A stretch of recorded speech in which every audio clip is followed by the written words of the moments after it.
Самцон үзэгчтэй парламент телевиз төвцөг мэдээллийн хөтөлбөрийн 5 гарагийн дугаар эхлэхэд бэлэн боллоо. Хөтөлбөрийн эхэнд мэдээллийн хураан үед анхаарал хандуулна. Засгийн газар тэтгэврийн шинжилэл, бүтцийн өөрчлөлт, улс төрийн шийдвэрүүдийг хэлэлцлээ. Монгол улс болон Америк нэгдсэн улсын стратегийн түншлэлийг шин шатанд гаргахаар тохиролцов. Зэвсэг түвшний 105 жилийн ой зориулсан зэвсэг техникийн үзэсгэлэн Сүхбаатарын талбайд үргэлжилж байна. Ираны үндэсний аюулгүй байдлын зөвлөлийн нарийн бичгийн дарга Али Ларижан Израилийн цохилтод өртөн амь өргөдөжээ. Трамп холбоотнуудаа бухимдал илэрхийлж НАТОг шүүмжиллээ. Украин улс 200 цэргийн мэргэжилтэнг ойрох дорнод руу илгээжээ. Бүгд найрамд гарсан Солонгос ард улсын парламентын сонгуулийн эрс 99.9%-тай гарлаа. Засгийн газрын өнөөдрийн хуралдаанаар эдийн засаг, нийгэм, улс төрийн хүрээний хэд хэдэн чухал асуудлуудыг хэлэлцэн шийдвэр гаргалаа. Үүнд тэтгэвэр тогтолцооны шинжилэл, төрийн бүтцийн өөрчлөлт, шатхууны үнийн эрсдэл, мөн улс төрийн томилгоо зөвлөдөх санал асуулга зэрэг багтлаа. Засгийн газар хувийн нэмэлт тэтгэврийн тухай хуулийн төслийг хэлэлцэн дэмжиж, улсын хурлд өргөн мэдүүлэхээр боллоо. Ингэснээр иргэд улсын тэтгэврээс гадна хувийн хуримтлалд тулгуурсан 2 дахь их үүсвэртэй болох боломж бүрдэх юм. Одоогоор 130 мянга гаруй иргэн хувийн тэтгэврийн хуримтлалд хамрагдаж, 70-80 тэрбум төгрөгийн сан бүрдүүлээд байгаа ч, энэ салбарт бие даасан хууль эрх зүйн зохицуулалт өгүүлэгдэж ирсэн юм. Хуулийн төсөл батлагдвал иргэд хуримтлалаа нэг удаа эсвэл удаан хугацаанд хуваан, цаашлаад насан туршдаа авах мөн өвлүүлэх боломжтой болох юм. Хувийн тэтгэврийн хуримтлалд хамрагдах иргэдийн оролцоо бол жилээс жилд нэмэгдэж байгаа. Би сая хэллээ 130 гаруй мянган иргэн маань хувийн тэтгэврийн сан байдаггүй ч гэсэн одоо ялангуяа банкнууд дээр 130 мянган иргэн 70 гаруй тэрбум төгрөг төвлөрүүлчихсэн. Тэрнээсээ эхлээд тэр сангаасаа эхний хүмүүст нь тэтгэврт гараад эхэлчихсэн байж байгаа. Тийм учраас эрх зүйн орчин бий болох хүрээнд зохицуулт хийж байна. За хоёрдугаарт хувийн нэмэлт тэтгэврийн тухай хууль батлагдсанаар ажил олгогч одоо хүний нөөцийн шинэ бодлого хэрэгжүүлэх, ажилтнаа доктор суурьшилтаа ажилуулах, нийгмийн хариуцлага хэрэгжүүлэх, бүтээмж нэмэгдүүлэх ач холбогдолтой мөн Монгол улс одоо тэтгэврийн сантаа болсноор дахиад одоо хөрөнгө оруулалтын шинэ их үүсвэр бий болж байна гэсэн.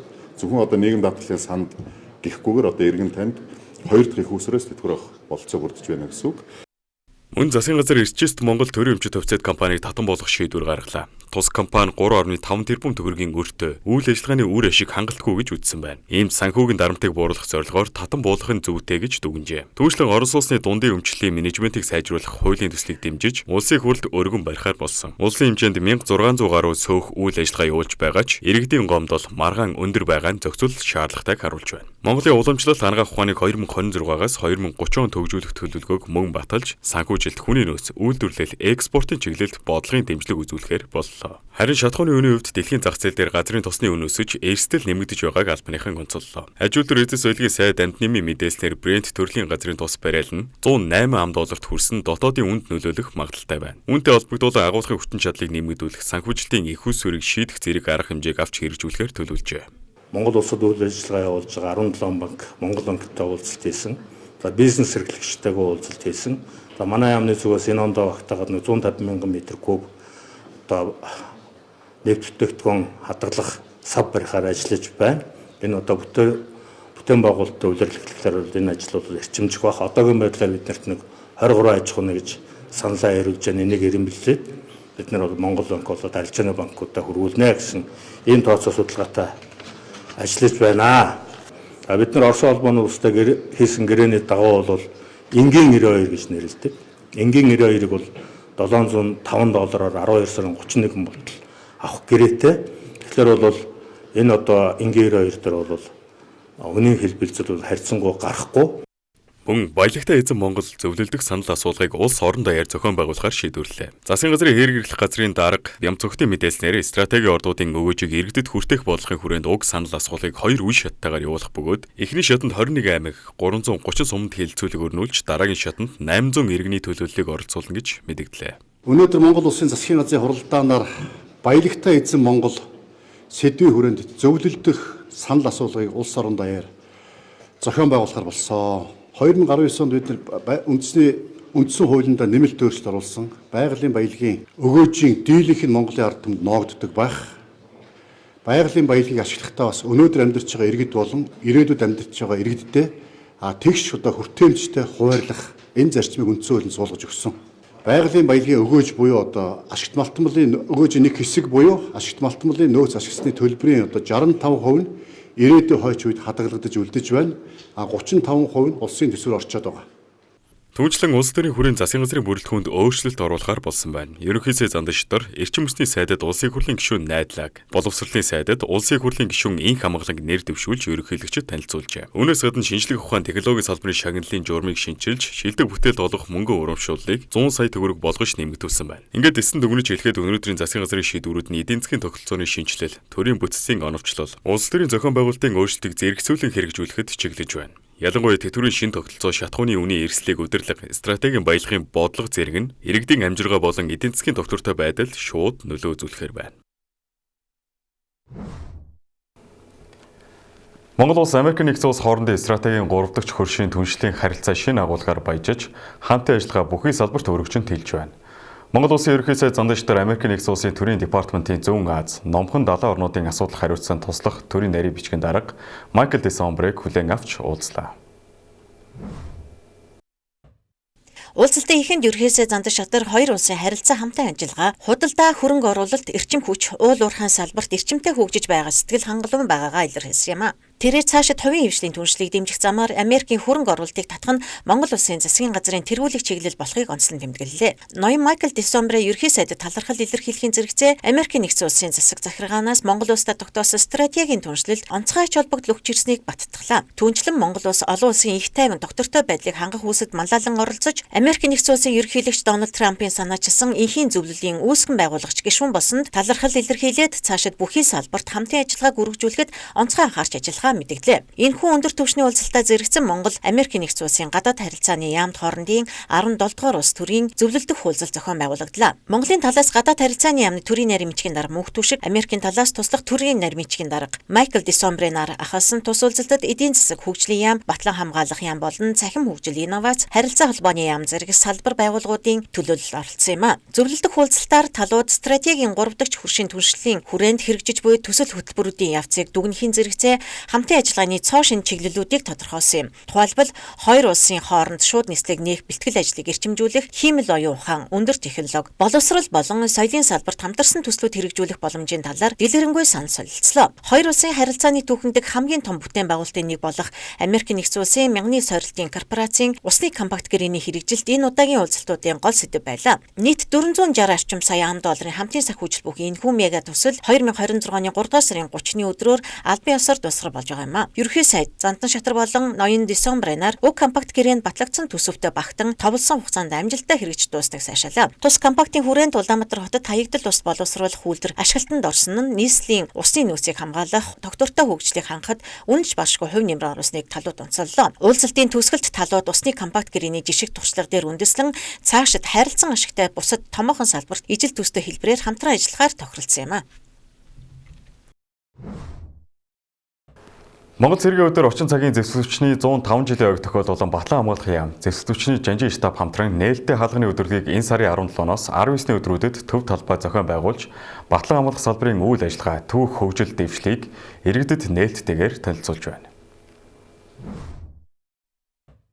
Энэхүү өдөрлөгөн зөвхөн баярын арга хэмжээ бус Монгол улсын зэвсэгчний үйл ажиллагааг олон нийтэд ойртуулах, залуусыг цэргийн албанд татан оролцуулах, эх орон жүслийг төлөвшүүлэх зорилготой өргөн цар хүрээтэй арга хэмжээ болж байгаагаараа онцлогтой. Жанжин Сүхбаатарын талбайд болж буй уг өдөрлөгт иргэд залуучууд гэр бүлүүд идэвхтэй оролцож, цэргийн амьдрал, дэг журам, хангалтын тогтолцоотой биечлэн танилцж байна. Өдөрлөгийн үеэр хугацаа цэргийн алба багштын арт тал хангалтын үзэсгэлэн дэлгэгдэж, цэргийн өдөр тутмын хэрэглээ, хоол хүнс, хувцас хэрэглэл, техник хэрэгслийг танилцуулж байна. Мөн батлан хамгаалах төв архив иргэдэд лавлгаа мэдээлэл өгч цэргийн албагаас нь түүх, баримтчийг тодруулах боломжийг бүрдүүлжээ. Түүнчлэн цэргийн төв эмнэлгээс урьдчилан сэргийлэх үзлэг зөвлөгөө мэдээлэл өгч, иргэдийн эрүүл мэндэд чиглэсэн үйлчлэгийг газар дээр нь үзүүлж байна. Цэргийн штабын байгууллагууд цэргийн бүртгэл, гэрээт болон хугацаа талбанд элсэх талаар мэдээлэл өгч, залуусыг албанд уриалж байгаа нь энэ удаагийн арга хэмжээний нэг чухал хэсэг юм. Спортын арга хэмжээний хүрээнд алдар спорт хорооноос тэмцээн оролдоон зохион байгуулж, иргэдийг идэвхтэй оролцоход уриалж байна. Харин Монгол цэргийн музейгээс зэвсэгчний 105 жилийн түүхийг харуулсан үзэсгэлэн дэлгэн, Монгол цэргийн үүсэл хөгжилд түүхэн замлыг сонирхол тодорхойлж байна. Үүнээс гадна олон төрөл мэрэгжлийн цэргийн үзэсгэлэнгүүд, цэргийн урлагийн тоглолтууд зохион байгуулагдаж, арга хэмжээг улам өргөн хүрээтэй сонирхолтой болгож байна. Монгол цэргийн өдөр Монгол Улсын орчин цагийн зэвсэгтгүүчийн үүссэн түүхэн өдөр бөгөөд 1921 оны 3 дугаар сарын 18-нд Дандны Сүхбаатарын удирдсан ардын журам цэрэг Хяах Тотыг чөлөөснөөр эх орноо чөлөөлөх тэмцлийн анхны ялалтыг байгуулсан түүхтэй. Энэхүү ялалт нь Монголын тусгаар тогтнолын төлөөлөх тэмцлийн эргэлтийн чухал үйл явдал болж орчин цагийн зэвсэгтгүүчний эхлэл тавигдсан гэж үздэг.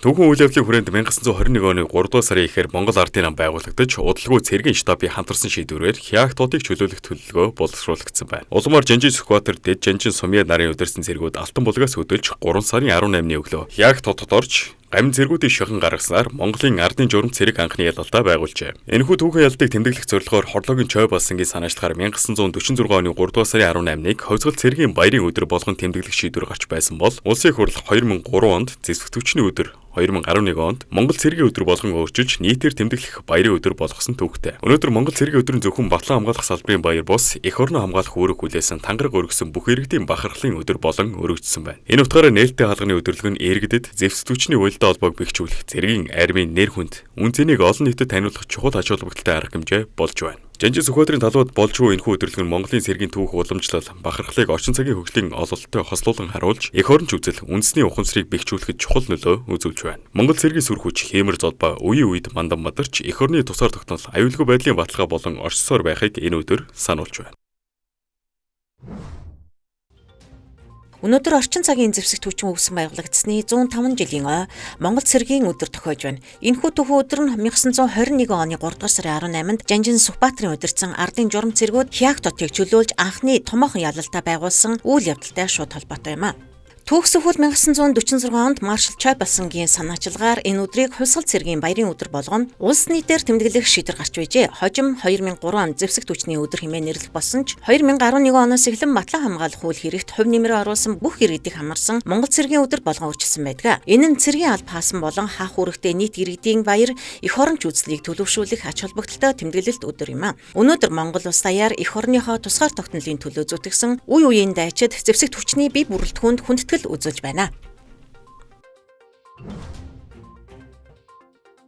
Засгийн газраас эх 4-р сар зохион байгуулах зөвлөлдөн шийдэх санал асуулгыг өгтөж баялагын сангийн өнөөгийн нөхцөл тулгамдж буй асуудал сэдвт эрдэм шинжилгээний хурал боллоо. Хурлаар газрын хэвлэлийн баялагын өгөөжийг иргэн бүрд тэгш шудраг хүртэх арга замын талаар эрдэмтэн судлаачид болон хувийн хэвшлийнхэн нээлттэй хилцүүлэг өрнөлөө. Засгийн газрын хэрэг эрхлэх газрын дарга Бямц цогт хурлын нэгтээ баялагын сангуудын зарцуулалтыг 2030 он хүртэл зарцаасан шийдвэрийг иргэн харах хуваарлалт нь бодит хэрэгцээнд нийцж буй эсхийг нягтлах шаардлагатайг онцлсан юм. Ялангуяа хуримтлын санг зөвхөн эрүүл мэнд боловсрол орон сууцны зориултаар ашиглаж байгаа нь иргэдийн хүлээлтэд хүрч байгаа эсгэд анхаарал хандуулж байна. 2025 оны эцсийн байдлаар ирээдүйн өв санд 5.7 их найд, хуримтлын санд 1.1 их найд төгрөг төвлөрөөд байгаа бөгөөд цаашид эдгээр хөрөнгийг арвижуулах, зүй зохистой зарцуулах тогтолцоог шинжилэхээр энэхүү эрдэм шинжилгээний хурлаар зоржээ. Төрийн үйлчилгээний хүртээмжийг нэмэгдүүлэх, гадаадын иргэдэд тулгардаг хэлний бэрхшээлийг арилгах зорилгоор гадаадын иргэн хариатын газраас хэмэл оюун ухаанд суурилсан чатботоо шинжилэн хөгжүүлж үйлчилгээндээ нэвтрүүлээд байна. Энэхүү технологийн шинжилэл нь төрийн байгууллагын үйлчилгээг цаг хугацаа орон зайнаас үл хамааран иргэдэд ойртуулах дижитал Монгол стратегийн нэгэн чухал алхам болж байгаа юм а. Өмнө нь тус чатбот нь зөвхөн монгол, англи болон хятад хэлээр хязгаарлагдмал хүрээнд мэдээлэл өгдөг гэсэн бол энэ сараас хийгдсэн нэмэлт хөгжүүлэлтийн үр дүнд дэлхийн бүх улсын хэлээр зөвлөгөө мэдээлэл өгөх бүрэн боломжтой болжээ. Ингэснээр Монгол улсад оршин сууж буй гадаад иргэд тэднийг өөрөгч аж ахуйн нэгж байгууллагууд өөрийн төрлөх хэлээрээ виз, оршин суух зөвшөөрөл, бүртгэлийн талаарх дэлгэрэнгүй зааварчилгааг 24 цагийн турш тасралтгүй авах нөхцөл бүрдэж байгаа юм байна. Хэмэл оюун ухаанд суурилсан энэхүү систем нь зөвхөн бэлтгэсэн асуултад хариулахаас гадна хэрэглэгчийн асуултын агуулгыг ойлгож холбогдох хууль тогтоомжийн хүрээнд хамгийн оновчтой зөвлөгөө шуурхаа өгдгөөр онцлогтой. Тухайлбал виз сонгуулахад бүрдүүлэх материалын жагсаалт, торгуул, хууль бусаар оршин суухаас урьдчилан сэргийлэх зөвлөмж зэрэг хамгийн их асуудаг асуултуудад иргэд хүлээгдэлгүй хариулт авах боломжтой боллоо. Дотоод болсон үйл явдлын мэдээллийг та бүхэнд хүргэлээ. Хүргэжтэй 7 улсын мэдээнд анхаарлаа хандуулна.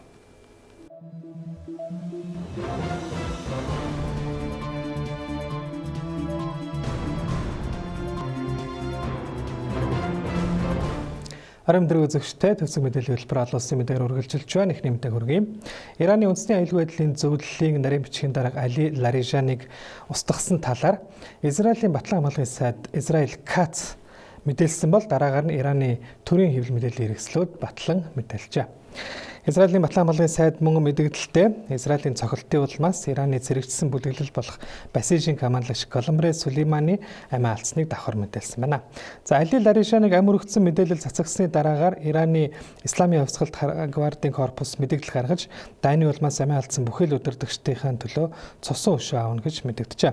Ираны ерөнхийлөгч Масуд Пезешкиан мөн 5 гарагт албан ёсны мэдээлэл гаргаж үндэсний аюулгүй байдлын дээд зөвлөлийн нарийн бичгийн дарга парламентын дараа гасан Али Ларишаны Израилийн террорист саллахын үеэр амиа алдсан явдал гүн эмгэнэл илэрхийлж түүний үхэл Исламын бүгд найрамдах Иран улсын хувьд нөхөж барсшгүй асар их гар цохрол боллоо хэмээн онцолж буруутай этгээдүүдэд хатуу хариуцлага тооцно гэдгээ мэдгдсэн байна. Их сурвалжуудын мэдээлснээр Али Ларишаны хүү Мартаза, орлогч Алиреза Баят болон бие хамгаалагч нарын хамт Пардис хотод даваа гарагийн шөнө Израилийн цохилтод өртөн амиа алдсан байна. Али Ларишанын дотоодын улс төрийн фракцууд болон гадаадын дипломатч нартай бодит прагматик харилцаатай дээд удирдагч агсан Аятолла Хаменей шинэ удирдагч Маштаба нарын итгэлт хүнгээгддэг Ираны хамгийн нөлөө бүхий төрийн албан тушаалтан байсан байна. Дараагийн мэдээг хүргэе. Америк нэгдсэн улсын ерөнхийлөгч Дональд Трамп Ормосын хоолойн усан замын аюулгүй байдлыг хангахад оролцохыг холбоотой улс орнуудад уриалсан хэдий ч Америк Ираны мөргөлдөөнд оролцохгүй гэдгээ зарим улс орнууд ил тод нээлттэй илэрхийлсэний дараа Трамп холбоотнуудтай бухимдлаа илэрхийлж мөн НАТОг шүүмжлээд байна. За тэрээр мягмар гарах цагаан ордонд Ирландын ерөнхий сайд Майкл Мартинтай уулзсныхаа дараа хийсэн мэдээлэлтэй НАТОгийн гишүүн орнууд Ормосын хоолойг нээлттэй аюулгүй байлгах Америк нэгдсэн улсын хүчин чармаалтад туслахгүй байснараа тэнэг алдаа хийж байна хэмээн буруутгаж Америк нэгдсэн улс цэрэг байлдааны ажиллагаанд нэгэнт амжилт гаргаж байгаа тул цаашид НАТОгийн орнуудаас тусламж авахгүйгээд Америк нэгдсэн улс НАТОгоос гарах талаар авч үзэх ёстой хэмээн байр сууриа илэрхийлж одоогийн нөхцөл байдалд НАТО сэтгэл дундуур байгаагаа мэдэгдэн Их Британий ерөнхий сайд Кир Стармер зэрэг Европын зарим удирдагчдыг шүүмжилсэн байна. Мөн тэрээр дээрх мэдэгдлийн өмнө өөрийн цахим хуудсандаа Ормосын хоолойд байлдааны хөлгүүдэд илгээхээс татгалцсан Япон, Австрали, Өмнөд Солонгос улсуудыг шүүмжилсэн юм а.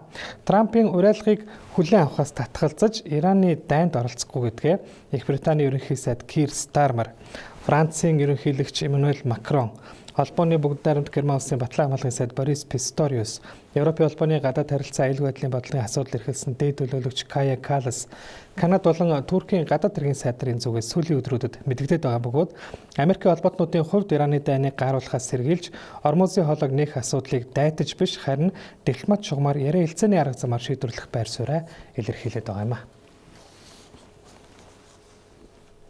За тэгвэл ойрхон орнуудад үүсэж байгаа энэ нөхцөл байдалтай холбоотойгоор мөн Украины ерөнхийлөгч Зеленский мэдээлэл хийсэн байна. Тэрээр Украин улс дроны цохилтоос хамгаалах тал дээр мэргэжсэн 201 цэргийн мэргэжилтэнг ойрхон орнуудын улс орнуудад илгээсэн талаараа мягмар гарагт Их Британий парламентэд үг хэлэх үеэрээ мэдэгдсэн байна. За тэрээр мягмар гарагт парламент хэлсэн үгэндээ Ираны шахед дроны давталганоос хэрхэн хамгаалах талаар мэдлэгтэй Украины цэргийн мэргэжилтнүүдийн баг Арабын нэгдсэн Эмират улс, Катар, Сауди Арабид хэдийнэ очиод байгаа ба Кувейт улсад мөн очиж байгааг хэлж дахин 34 шинжээчийг илгээхэд бэлэн байгаагаа мэдэгджээ. Мөн тэрээр бусад улстай ч хамтран ажиллаж байгаа бөгөөд мэргэжилтнүүдийг илгээх шийдвэрийг Америк цэрэг Украины түнш орнуудаас тавьсан хүсэлтийн дагуу гаргасан гэдгийг дурджээ. Зеленский мэдээлэлтэй холбоотой орнуудтай хандан ойрхон орнуудах дайны нөхцөл байдлын үеэр Украин улсыг мартахгүй байхыг уриалсан байна. Зеленский альчлалын үеэр Кир Стармер Зеленский нар аюулгүй байдал батлан хамгаалах салбарт хоёр улсын хамтын ажиллагааг бэхжүүлэх тухай тухаг бичигт гарын үсэг зурсан байна. Уг тухаг бичигт дурдсанаар хоёр улс батлан хамгаалах ажил төрийн салбар технологийн экосистемийг хөгжүүлэхэд хамтран ажиллахаар тохиролцжээ. Сүүлийн мэдээг хүргэе. Өнгөрсөн ням гарагт явагдсан бүгд найрамдах Арчилсан Солонгос ард улсын парламентын сонгуулийн эрдэс 99.9% гарсан талаар олон улсын хэвлэл мэдээллийн хэрэгслүүд мэдээллээ. Энэ удаагийн сонгуул нь бүгд найрамдах Арчилсан Солонгос ард улс 1948 онд байгуулагдсанаас хойш 16 дахь парламентын сонгуул болж байгаа бөгөөд 5 жил тутам зохиогддог сонгуулиар 687 судалтай парламентын бүх гишүүнийг сонгодог. Умар Солонгосын удирдагч Ким Жон Ун энэ удаагийн сонгуулиар нүүрсний уурхай дах санал хураах байранд очиж саналаа өгсөн бөгөөд тэрээр нүүрсний салбарыг улс орны эдийн засаг болон 5 жилийн эдийн засгийн төлөвлөгөөг гүйцэтгэхэд чухал үүрэгтэйг онцолсон байна. Сонгуульд 17 нас хүрсэн бүх иргэн оролцдог ба нэр төдий гэгддэг уг сонгуулийн санал хураалтын үеэр сонгогч нар тухайн тойрогт нэр дэвшсэн цорын ганц хүний нэртэй саналын хуудсыг ямар нэгэн сонголтгүйгээр санал хураах хайрцагт хийж үүгээрээ нам засагтаа үнэнч гэдгээ батлан харуулдаг. Харин нөгөө талаасаа сонгуулийн санал хураалтын үйл явц нь эрх баригчдын хувьд хүн амын тооллого болдог байна. Үзэгч та бүхэндээ гадаад мэдээ хүргэлэн анхаарлаа хандуулсан баярлалаа.